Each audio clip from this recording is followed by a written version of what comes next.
Well, I had a referral to Dr. Krochak, which I hadn't yet used. I hadn't yet gotten around to making an appointment because I'm a little phobic about dentist visits.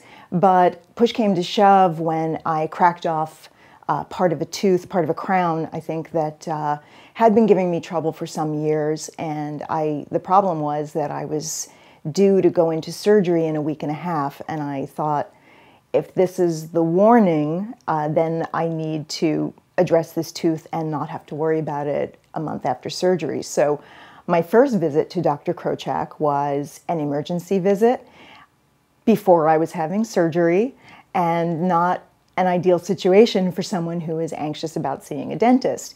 But he was so calm and matter of fact. He took my surgery in stride. We talked about options, what he could do to get me through the next few months, what we would do over the coming months after my surgery.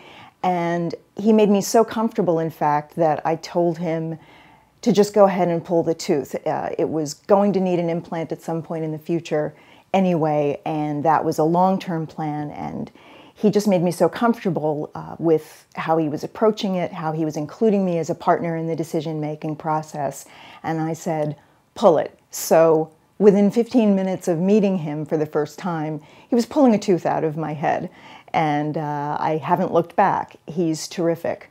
Dr. Krochak is looking at you as a patient, and he's looking at the impact that a certain problem is having on your eating and on your life, on your emotions, and he's looking at the entire picture, not just of your dental health, but of your quality of life. And I really appreciate that about him, that he's looking at me as a whole person and as a whole patient. And what I also like about Dr. Krochak is, in terms of addressing phobia, he is very specific about what he's going to do, how long it will take, and if he thinks I'm going to experience any pain or discomfort, he'll tell me so.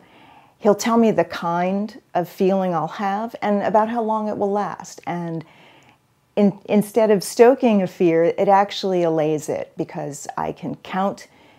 There's always a signal that I can use to indicate to him I need a breather, I need a moment. I've actually never used that signal because he's so completely upfront about what's going to happen and so sensitive to it. And even the little touches, the staff is extremely attentive, very kind. There's lavender aromatherapy burning in the room, and I immediately just calm down because I know my experience is going to be good. I know how I feel is important to him, and that is just as important to him as fixing whatever problem I'm there to fix.